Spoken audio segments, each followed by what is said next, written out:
Yeah, I love this drink. Cheers. I like when you like this, Daddy. Yeah, Daddy, I like when you scrambling and scraping. Did you miss me though? For real? Because I'm saying it seems like a thing. I miss this birthday birthday party, man. But I'm talking about for your birthday. Huh? Why won't you party with me for your birthday, man? Yeah, we partied for my birthday before. You came to my party. No, but me and you ain't never really party. You know what I'm saying? I don't know, man. Niggas talk about Puff took Justin Bieber's virginity, dog. I don't know. He might. Yes, a few niggas outlets was reporting that he took Justin Bieber's virginity and gave him an STD. He might be up there with R. Kelly, dog. I ain't gonna lie to you. Allegedly, holy shit. Allegedly. I never heard that before, my man. Wow. Yeah, there's some nasty shit out there. He is a sexual deviant. He had a record that he didn't put out here, and he went and started going over to Europe and doing shows and starting to build a following over in Europe. And I took notice to that because I didn't really see a lot of artists that would have the ingenuity to do that. So when he was doing that, I heard he also had a young lady that was with him named Cassie that had a record out. And I started hearing this record that was haunting me in the clubs. And it was, it was Cassie's record, Me and You. And I would hear it everywhere I was at. And so I kept asking what record is that, and Gwen told me that it was Ryan, exactly, it was Cassie. When I saw her and I met her and I saw this DVD on her, hopefully we can play that. That's what kind of made me like really fall in love with the project, because I saw something more than just records. I saw something that there was a personality there. There was something that, the whole world could fall in love with. Have you been paying attention to the Cassie Diddy situation? Absolutely. Shit is crazy. I'm not surprised at all, though.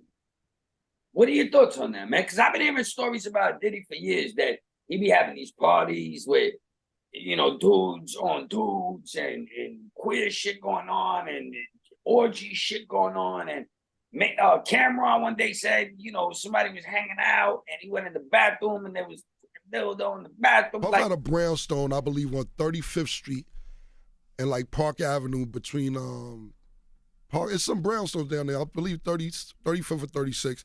And Mase was staying there, and I went to use the bathroom, and it was a dildo on the bathroom sink. And when I came out, I asked him what's about. He like, that's homeboy's joint. I don't know what it's about.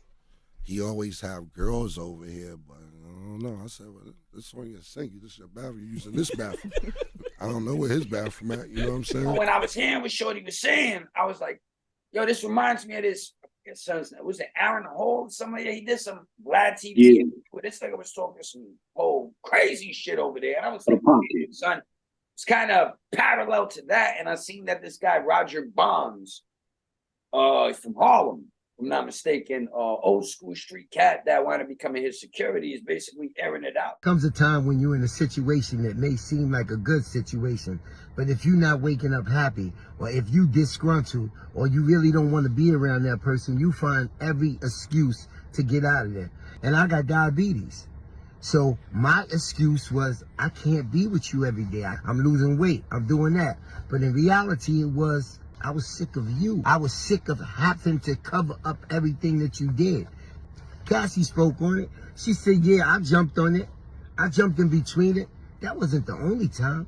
It was other times. Yeah, nah, man. We knew this was coming. Everybody in the hip-hop community been hearing the stories, you know what I'm saying? But also, and this is not to belittle any woman who goes through any trauma. The main thing to me was like, dude, so this nigga raped you and human trafficked you for 10 years and all you do is go after the bread? Like, are you saying there was a price on it? Like, what's really good with that? I mean, I wasn't comfortable with that. And that was the thing about that whole Me Too movement, not to get too much into that, but it seemed like it was very money oriented. It was a money grab. You know what I'm saying? So not to say it takes away from the validity of your story, because people are, vouching for her and saying, yeah, these certain things did happen, I guess, or whatever behind the scenes. But it's like, if there was no money to get from this, would you just carry on with your life? Facts. And what type of example are you setting for the shorties out here that's getting raped by niggas that's not millionaires? You know what I'm saying? Like, dog, shit is looking crazy right now. You know, she want to live that billionaire lifestyle, so she probably let a few things slide for a while, and then when it wasn't good no more, you know, she blew the lid off the jar. You know, before all this blew up, she had asked him for $30 million not to put out a tell-all book, and he told her, get out of here. So I guess she had to take it to the next level, I mean. Well, but see, now that's when you go back to the drawing board, and it's like, well, you want me to Russell Simmons, yes? And she did. You know what I mean? He losing all sorts of endorsements now. You know. Yeah, I saw that he stepped down from Revolt. And I wound up interviewing Russell Simmons.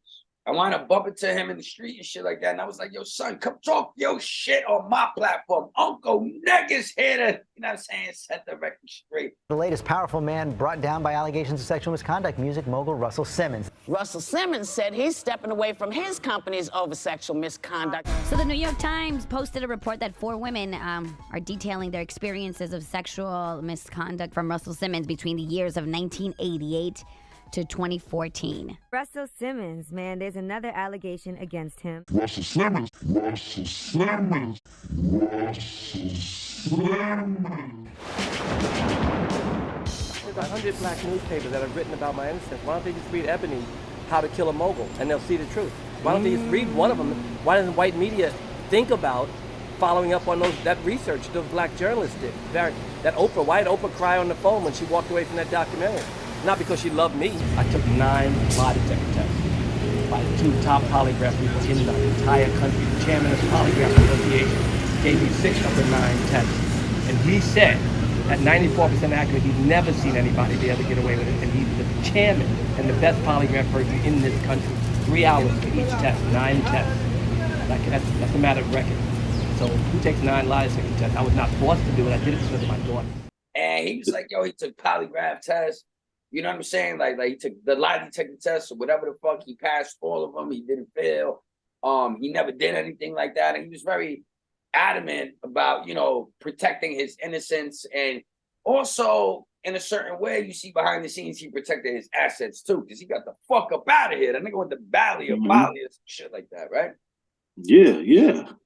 So I mean, that, you know it's niggas in that situation too. I'm not gonna claim like I've ever been a millionaire, but niggas in that situation got to be strategic, because you know there's gonna be a day when that shorty you had a little fallout with might circle back on you or something. You know, you shouldn't be. Well, I think this was a whole different climate once upon a time. Not to say it was like the 70s forever, but for them millionaire, super wealthy niggas, it's like the 70s. Coke is flying. Nobody's saying anything. Public relations is covering shit up. Little lawsuit over here, little lawsuit over there.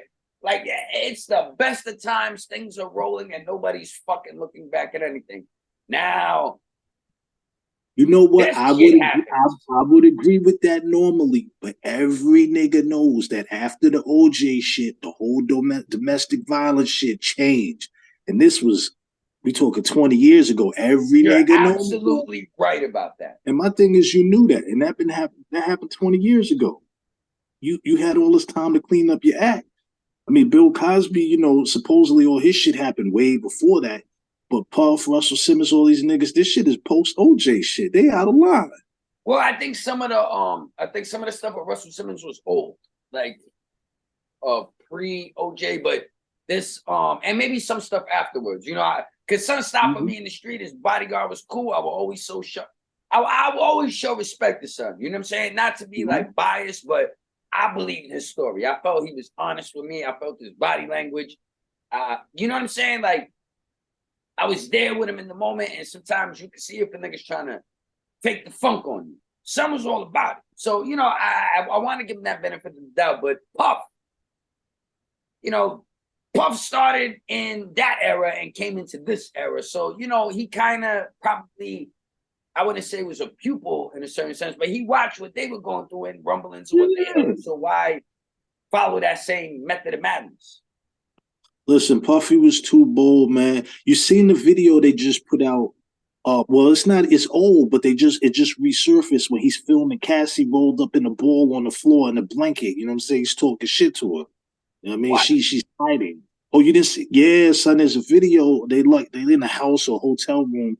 Cassie's on the floor in a blanket, balled up, and this nigga's just videotaping her talking crazy shit to her. Oh, And, he's evil. I'm gonna keep it real with you, son.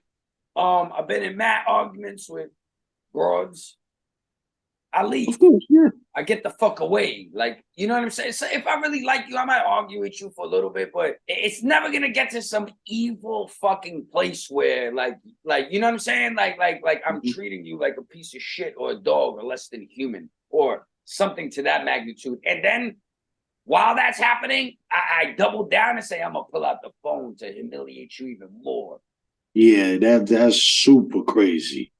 He's a demonic fucking human being. Yeah. We've seen too many examples But he's also of a megalomaniac. Because those motherfuckers. Yeah, that's the word. That's the word. Yeah. Narcissist, megalomaniac. Yeah, he's out of line, dog. And 50 Cent having a field day with it. Well, there's 3 more girls that came out now. I believe there's going to be a lot of motherfucking money being shelled out. He might have to spend about, 150 million on this shit. 200 million. You know what I'm there's saying? rumors he already dropped 100 million on Cassie. Oh, you think so? Upwards of that? Because I was hearing 50, 60, maybe 100 million. You're right. With legal fees and different things and other stuff behind the scenes. As fast as that shit went away and she changed her mind, he definitely dropped some bread. Big bread. That shit had disappeared overnight. Yeah. That shows you how much like power and strength and you know what I'm saying this motherfucker got.